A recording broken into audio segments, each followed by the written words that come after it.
네, 대선이 65일 남았습니다. 이제 약 2달 정도 남은 거죠. 하지만 국민의힘 선대위 지금 혼란으로 빠져드는 양상입니다. 여기에 대해서 민주당은 또 어떤 입장일까요? 또 현재 지지율에 대해서 각 당 선대위는 어떤 전략 짜고 있을까요? 오늘도 양당 선대위 관계자 직접 만나봅니다. 더불어민주당 이경 선대위 대변인님, 그리고 국민의힘의 천하람 순천갑 당협위원장님 오셨습니다. 어서 오십시오. 네, 안녕하세요. 새해 복 많이 받으십시오. 아유, 새해 복 많이 받으세요. 새해 복 많이 받으세요. 올해 원하는 바를 이루시라고 말씀을 두 분께 드리고 싶은데 약간 모순되죠. 원하는 바가 모순돼서 이 인사는 못 드릴 것 같고 어쨌든 복을 많이 받으십시오. 네, 감사합니다. 요즘 복 많이 저희가 받으세요. 복이 더 많이 필요하니까 아니, 저희 근데- 많이 빌어주십시오. 아니 안 그래도 항상 이렇게 밝은 표정이시잖아요. 근데 들어오실 때 표정이 약간 좀 어두우셔가지고 이게 지금 상황에 대해서 여쭤보지 않을 수가 없을 것 같아요. 근데 일단은 선대위 지금 속보를 전하기 전에 일단 여론조사 상황 먼저 보고 네. 거기에 이어서 말씀을 여쭤보도록 하겠습니다. 일단 저희 KBS가 1월 1일 신년 여론조사를 했는데요. 그 결과와 추이를 함께 보면서 이야기 나눠보겠습니다. 일단 1월 1일자로 조사한 겁니다. 12.12%포인트 정도 이제 오차범위 밖으로 차이가 나서 이재명 민주당 후보 39.3, 윤석열 국민의힘 후보 27.3으로 조사돼 있고요. 안철수 국민의당 후보가 8.1%로 3위를 기록을 했습니다. 이 추이를 한번 살펴볼게요. 저희가 이 조사를 이제 한 2주 간격으로 계속 실시를 해왔었는데요. 이제 엎치락뒤치락 하다가 11월 29일에 이제 동률을 기록을 했고 그 뒤에도 오차범위 내 초접전이었는데 이번에 이렇게 좀 크게 벌어지는 결과가 나왔습니다. 정권 교체가 필요하냐 아니면 정권이 연장돼야 되느냐라고 물어봤더니 이런 답이 나왔는데요. 함께 보시죠. 오차범위가 플러스 마이너스 3.1%포인트인데요.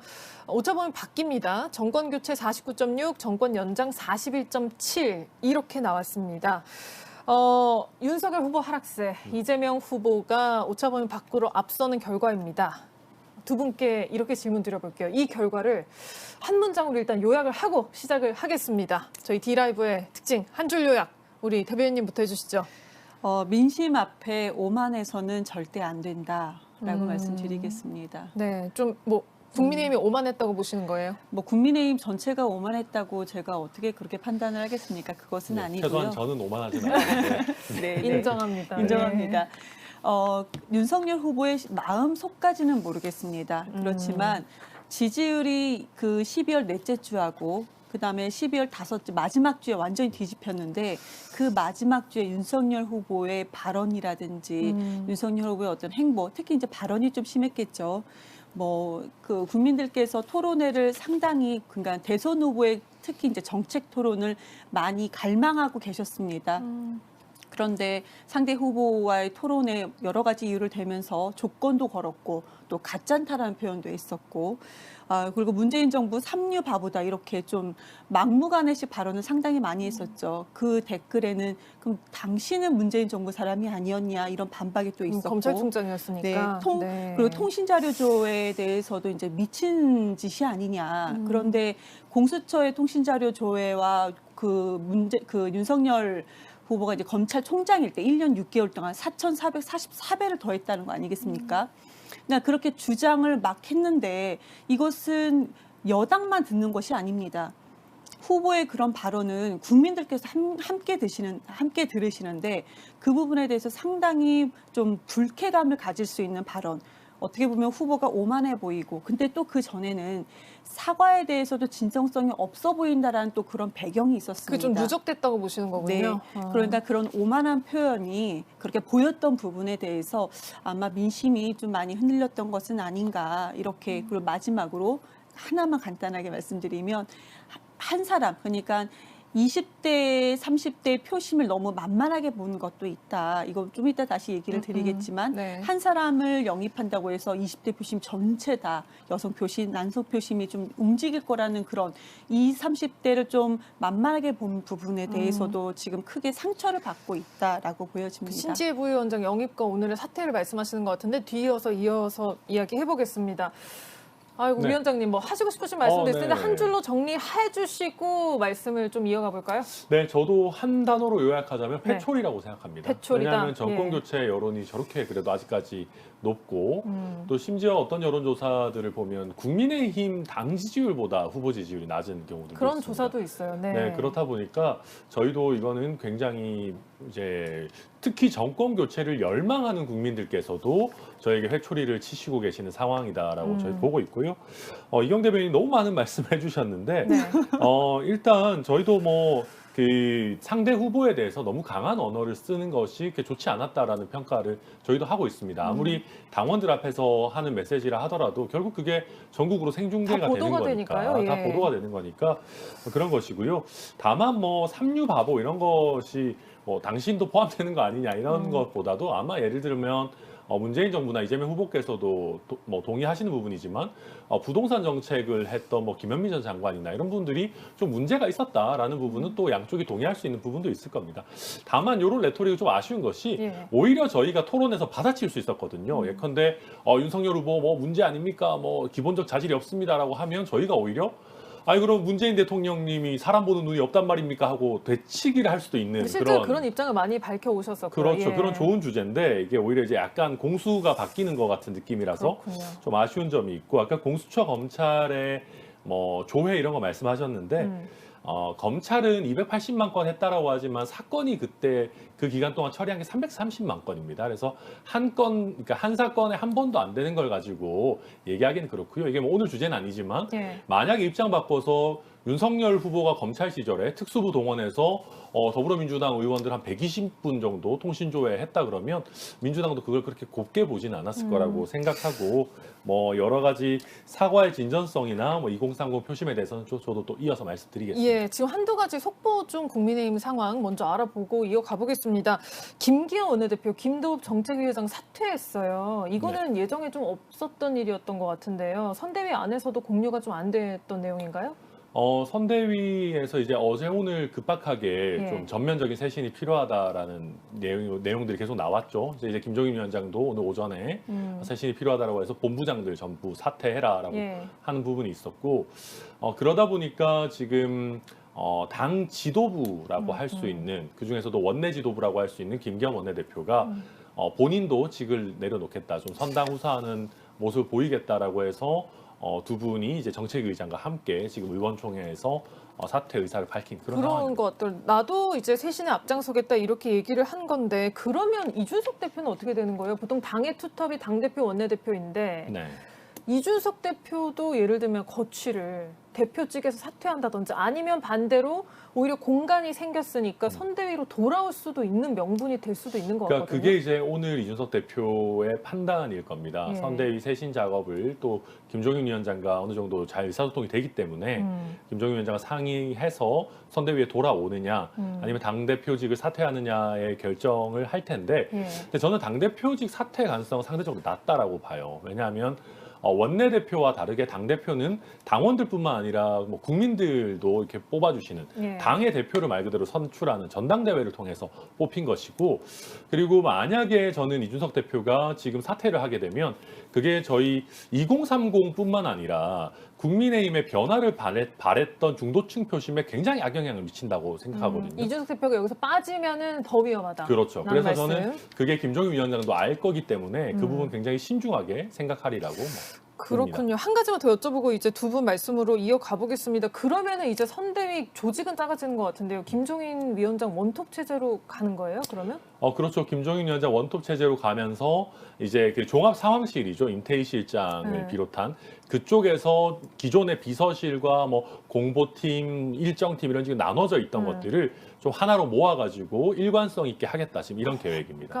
그러니까 뭐 김종인 원톱 체제라고 했지만 계속 주변에서 잡음이 있었는데 그거를 다 정리를 하고 가겠다는 말씀이신데 자 이제 신지혜 그 수석부위원장 이야기를 좀 같이 나눠보겠습니다. 윤석열 후보 페이스북을 보니까 2030 세대의 마음을 제대로 세심히 읽지 못했다라고 하면서 신지혜 부위원장 사퇴했다. 애초에 없어도 될 논란을 만든 제 잘못이라고 했습니다.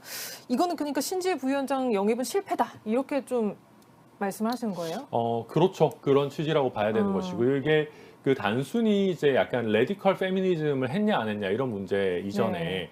사실 신지혜 부위원장 같은 경우는 이석기 전 의원 뭐 석방 탄원에도 서명을 했고 뭐 탈원전이라든지 여러 가지 정책적인 분야에 있어서 예. 국민의힘과 다른 목소리를 많이 내왔습니다. 사실 그리고 정반대 노선을 거의 걷고 있었던 그렇죠. 분이라서 의외였어요. 네, 저도 네. 신지혜 부위원장 들어오는 거 보고 이쯤 되면 우리가 심상정 의원이랑 단일화도 할 수 있는 건가라는 생각이 예. 들 정도로 이념적 스펙트럼이 굉장히 이제 또 넓게 이렇게 음. 갈려 있는 부분들이다 보니까 많은 당원들이 이게 과연 최선이냐. 그리고 이경 대변인 아까 서두에 말씀하셨지만 요즘 2030이 사람 하나 누구 영입한다고 해서 예를 들면 20대, 30대 여성들이 막 갑자기 국민의힘 지지해야겠다 이러지 않거든요. 네. 오히려 거기에 대해서 그런 인위적인 노력에 대해서 반감을 가지는 경우들이 더 많기 때문에 실제 또 그런 반감들이 여러 가지로 표출이 됐고 지지율 하락으로 나타나서 신지혜 씨 영입은 전체적으로는 좀 좋지 않았다 이렇게 결론 낼 수 있겠습니다. 정의당에서는 이걸 두고 청년을 티슈처럼 쓰다 버린다 이런 비판도 있었는데 대변인님 좀 어떻게 보셨습니까? 제가 여기 오기 전에 이걸 좀 브리핑을 하고 왔는데요. 예. 우선은 지금 윤석열 후보의 SNS 글을 보면은 2030의 마음을 제대로 읽지 못했다까지는 좋았습니다. 예. 그리고 바로 나온 것이 신지혜 씨가 사퇴를 했다. 그러면서 애초에 없어도 될 논란을 만든 제 잘못이다. 아니 2030의 마음을 읽지 못한 거 그 다음에 왜 읽지 못했는지 그 여러 가지가 상당히 많을 겁니다.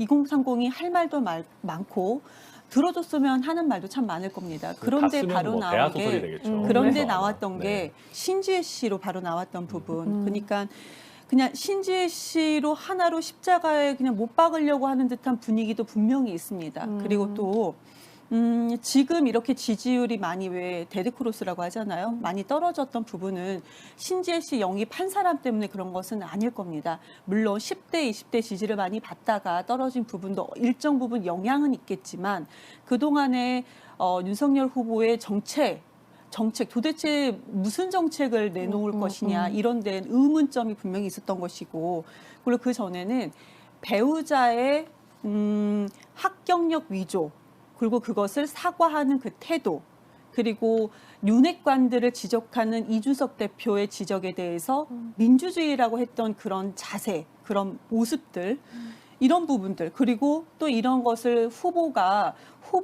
지금 이것을 딱 지휘하면서 어떻게 좀 봉합하는 것이 아니고 김정인 위원장 뒤에 숨어가지고 어떻게 좀 해주세요라는 그런 태도 이런 부분이 지금 전반적으로 지금 지적을 받고 있는 부분인데 그걸 전혀 모르고 그냥 모든 책임을 신지혜 씨 오늘 입장은 그랬습니다. 신지혜 씨로 그냥 책임을 다 전가했어요.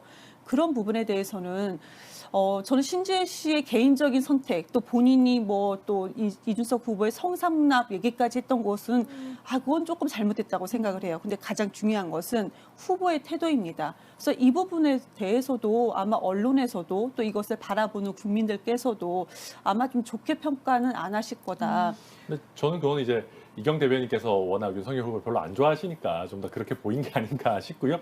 실제 그 페북글 보더라도 이게 불필요한 논란 일으켜서 그런 어떤 전체적인 책임은 내가 지겠다라는 부분이 다 녹아 들어가 예. 있는 거죠. 그걸 뭐 이렇게 여러 개를 구구절절 쓰지는 못했다고 하더라도 그리고 저희 당 내부에서도 실제 신지혜 씨 그냥 인간적으로는 굉장히 안타까워하는 분들이 많습니다. 왜냐하면 이게 진영을 그렇게 좀 많이 넘어오는 것이 쉬운 일은 아니잖아요. 그리고 또 아직 젊으신 분이고 그러다 보니까 이분에 대해서 안타까워하는 생각은 많이 있는데 다만 실제 좀 2030 표심에 미치는 영향이 선대위에서 생각했던 것보다 조금 더 컸던 것 아닌가. 예. 그래서 그런 판단에서 부득이하게 본인의 뭐 100% 완전한 동의는 아니겠지만 어느 정도 그런 동의 절차를 거쳐서 사퇴를 하게 된 그런 자, 상황입니다. 그러면 뭐 후보에 대해서 개인적으로 안 좋아한다라고 표현을 좀 그런 것 같고요. 아니, 실제 좋아하시진 않으시니까요. 쌍방이 서로의 후보를 네. 좋아하면 안 네, 되죠. 좋아하는 좋아할 수 좀 그런 것 없겠죠. 같고. 예. 제가 말씀드리고 싶은 건 이것을 바라보면서 저는 너무 비겁하다. 근데 이것이 저 혼자만의 느끼는 걸까요?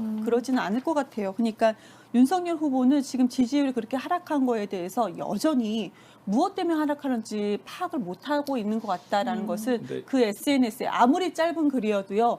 이것을 좀 우리가 파악할 수 있도록 글을 분명히 올릴 수 있습니다. 그런데 좀 그런 부분에 대해서는 지적이 분명히 있을 것 그에 같다는 이제 대변인님께서 생각입니다. 주관적으로 느끼시는 거를 제가 뭐라 할 수는 없는데 후보가 책임감을 느끼지 않고 있는 것은 아니고요. 실제로 1월 1일에 저희 선대위 회의를 하면서 뭐 큰절을 하면서 나부터 쇄신하겠다, 나부터 바뀌겠다라고 얘기를 했습니다. 물론 저도 뭐 정치인들이 큰절하고 이런 거 그렇게 좋아하지는 않는데요. 이제 양쪽 다 한 번씩 했으니까 이제는 좀 서로 큰절하고 이런 것보다는 좀 좋은 모습 보여주는 그런 캠페인이 됐으면 짧게 좋겠습니다. 큰절 말씀 주셨기 때문에 이재명 후보는 윤석열 후보의 큰절에 대해서 지적하지 않았거든요. 근데 윤석열 후보는요, 지금 말과 행동이 너무 다른 게, 아니 이재명 후보에 대해서 큰절하고 다닌다고 막 그렇게 비판을 했으면서 본인이 신발까지 벗고 또 큰절을 하셨어요.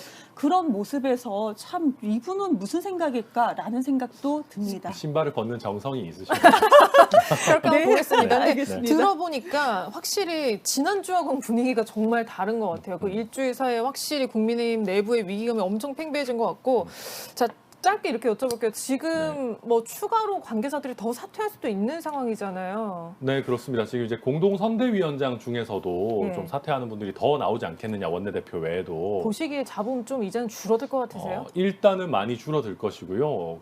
오늘도 지금 김종인 위원장이 의원총회까지 가서 지금 네, 그러더라고요. 내가 좀 더 세게 그립을 쥐고 하겠다라고 하고 있는 상황이기 때문에 또 사실은 이게 쉬운 일은 아니었습니다. 왜냐하면 김종인 위원장이 들어올 때 이미 본부장 체계가 갖춰져 있는 상황에서 들어왔고 네. 그러다 보니까 김종인 위원장이 과거에 비해서 너무 안 보이는 것 아니냐 이런 지적들이 많았거든요. 근데 이번에 기존에 후보가 만들어놨던 본부장 체제를 깬다는 거는 말 그대로 경선에서 했던 사람들한테 이제 뭐 빚진 것 그런 거 신경 안 쓰겠다. 완전히 내 스타일로 새롭게 가겠다는 거기 때문에 간다 이렇게. 네, 지금부터는 조금 더 김종인 위원장의 에너지가 많이 나올 겁니다. 그렇군요. 알겠습니다. 자, 이경 대변인님, 지지율이 계속 높게 나와서 안에서는 좀 고무된 분위기가 있으실 것 같은데 또 이재명 후보는 조심스럽게 이야기를 하더라고요.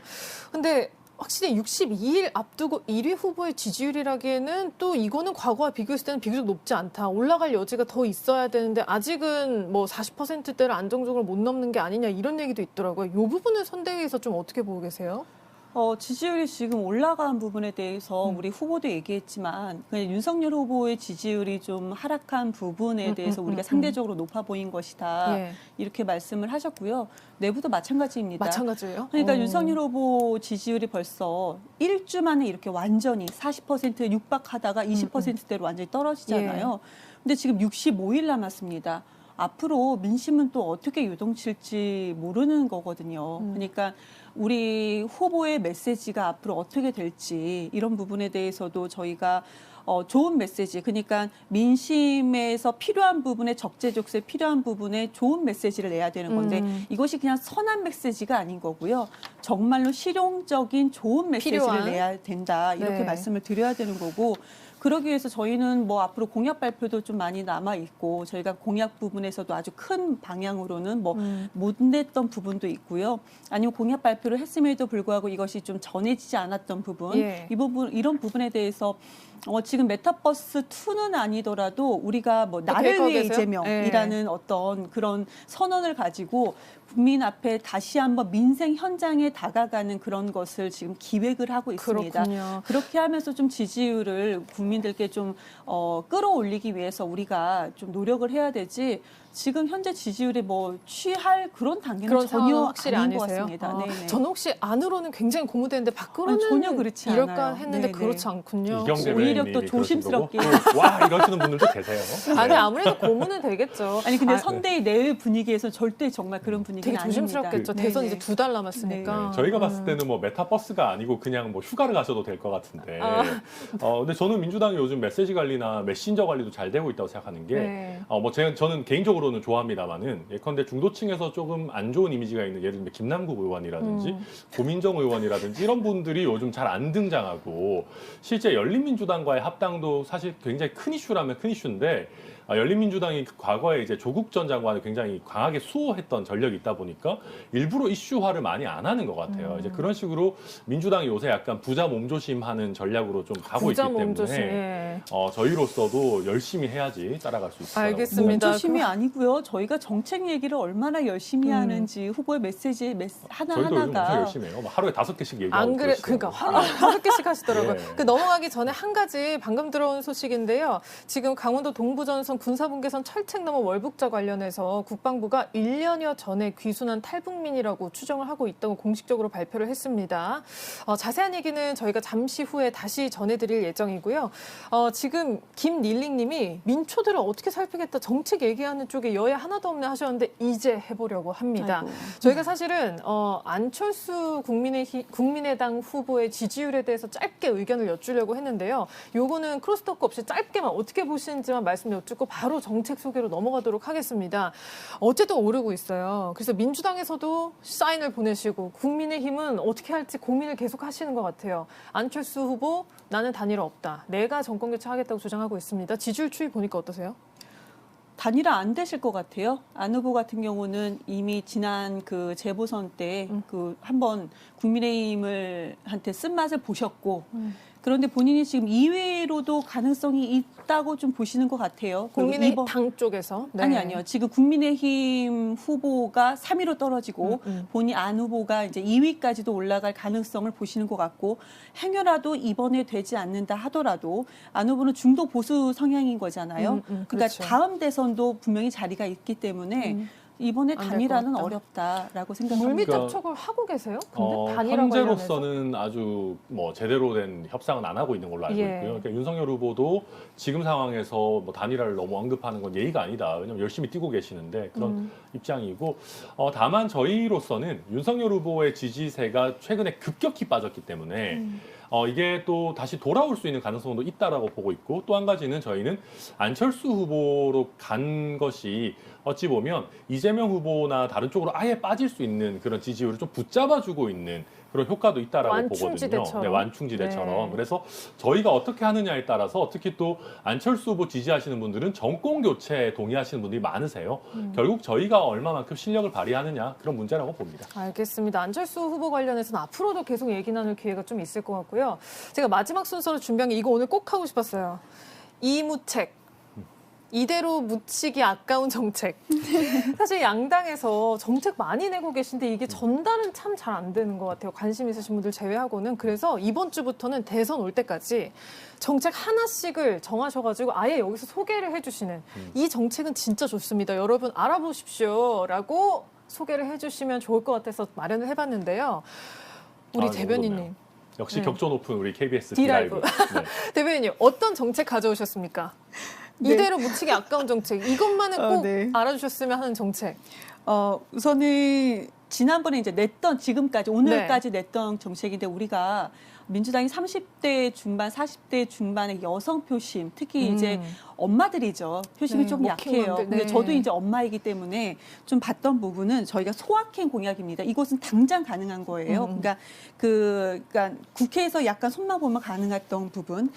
우리 녹색 어머니라고 해서 엄마들이 봉사활동하는 꼭 거. 봉사활동 꼭 해야 돼요. 이걸 빠지면 하지 절대 안 되는 않으면 거. 네. 이걸 하지 않으면 아이들이 손해를 보거든요. 맞아요. 근데 이것을 국가가 지원하겠다. 그럼 일자리도 늘어납니다. 이런 부분 이거 되게 발표한 지 오래됐습니다. 공공근로처럼. 네, 오래됐습니다. 그리고 오후 7시까지 왜 초등학교, 유치원 때까지는 돌봄이 되는데 초등학교까지는 돌봄이 되지 않습니다. 네. 근데 오후 7시까지 아주 양질의 돌봄을 하겠다라는 봐줍니까? 부분. 예. 네, 7시까지요. 이 공약도 상당히 좋다라고 학교에서 봐주는 거예요? 네, 그렇습니다. 아. 상당히 좋다라고 말씀드리고 마지막으로 오늘 한 건데요. 경기도에서 영유아 발달 지원 서비스가 있었습니다. 경기도에서. 그러니까 영유아가 발달이 얼마나 지금 어떻게 돼가는지를 우리가 캐치를 못하는 경우가 애가 상당히 잘 많은데요. 크고 있나? 그렇죠. 문제 없이. 근데 그런 부분에 대해서 이걸 전국으로 확대하겠다라는 부분. 근데 이 부분에 대해서는 세밀하게는 이미 경기도에서 하고 있었던 부분에서 이게 상당히 지금 뭐 국민들 경기도민한테는 호평을 받았던 공약이거든요. 그래서 이 부분을 전국으로 확대하겠다라는 부분. 그래서 저는 이렇게 우선은 이렇게 세 가지를 좀 말씀을 드리고 싶습니다. 뭐 예산이 엄청 많이 들 것 같은 없다는 느낌 안 드는 두 번째 정책은 많이 들 것 같고요. 생각보다는 네. 예산이 그렇게 많이 들지는 않을 거다. 우리가 지금 예산까지는 저희가 숫자는 아직 좀 안 나오지만 나오진 네. 않았는데요. 그래도 지금 이런 부분이 없던 것이 아닌가, 기존에 가능했던 부분인데 우리가 미처 놓쳤던 부분, 생각 못했던 부분을 좀 확대하는 거거든요. 그런데도 현장에서는 상당히 갈망했던 부분입니다. 소확행. 특히 엄마들은 일자리를 이뤄야 되는 것인가, 아이를 학원으로 돌려야 되는 것인가라는 고민이 있었거든요. 이런 부분 상당히 좋다고 생각합니다. 그렇군요. 네, 국민의힘은 어떤 정책? 저희도 너무 정책이 안 보이니까 네. 저도 몇 가지 해왔는데요. 이거 묻히면 안 된다. 요즘 그 백신 패스를 확대하는 거, 뭐 백화점, 마트에 대해서도 사실 걱정이 네. 많지 않습니까? 그래서 저희가 오늘 제가 준비한 것 중에 첫 번째는 백신 부작용 국가 책임제 공약입니다. 이거는 뭐냐면 저희가 백신 부작용을 호소해도 인과관계 증명을 할 수가 없잖아요. 제가 뭐 이게 백신 부작용 때문인지 아닌지 증명하기 어려운데 저희 윤석열 후보께서는 이 입증 책임을 아예 국가가 부담하는 걸로 하겠다. 그러니까 국가에서 이게 백신과 인과관계가 없습니다라고 증명하지 못하는 한은 보상을 해주는 걸로 입증 책임을 전환해서 국가가 책임을 지겠다라고 하는 부분인데 요즘 백신과 관련해서 국민분들 또 여러 불안감도 있고 그러시다 보니까 시의적절한 공약이 아닌가 보상이 생각이 늘어나겠네요. 들고요. 네. 네, 보상이 좀 늘어날 걸로 보이고 그 다음에 또 한 가지는 저희 나이대에 신혼부부들에 대해서 그 대출 규제를 완화해주고 LTV를 80% 정도까지 인정해주겠다라고 하는 공약들도 최근에 이제 대출 규제가 강화되다 보니까 막 이 집을 이렇게 옮기고 사고 해야 되는데 굉장히 곤란을 겪는 자금 분들 조달이 안 많거든요. 돼서. 자금 조달 네. 안 돼서 막 포기해야 되고 갑자기 친구한테 급전 빌리고 이런 게 있어서 저희 이제 LTV 확대, 특히 신혼부부 청년층에 대한 부분 말씀드리고 아까 보육도 말씀하셨는데 네. 아버지 어머니 1.5년씩으로 해서 육아휴직 3년까지 확대하는 확대. 네, 그런 아. 공약도 저희가 내놨습니다. 아, 근데 공약 두 말씀하시니까 번째, 첫 번째, 두 번째 공약은 이미 이재명 후보가 몇 주 겹쳐요? 전에 얘기했던 저희도 이거 공약과 한참 전에 얘기한 네, 거예요. 아, 네. 그 겹칩니다. 어떤 분이 되시든 나라가 더 좋은 방향으로 갈 거라고 믿으면서 기대합니다. 지금 정책 얘기하니까 댓글들이 좋아요. 이런 김윤주님 발달 상태 확인하는 거는 학대 아동 찾기에도 도움될 것 같아서 마음에 듭니다라고 그럼요. 하셨고요. 지금 링님도 정책 얘기를 하니까 좋다 이렇게 이야기를 하시고 근데 매주 했으면 좋겠습니다. 네, 예산도 신경 써달라는 얘기가 좀 있었습니다. 역시 우리 격조 높은 디라이브 또 시청자분들이 네. 다음 주는 정책 얘기를 더 많이 해보도록 하겠습니다. 오늘 명륜대전은 여기까지 하겠습니다. 함께해 주신 여러분 고맙습니다. 네, 다음 주에 감사합니다. 뵙겠습니다. 감사합니다. 새해 복 많이 받으세요. 새해 복 많이 받으세요.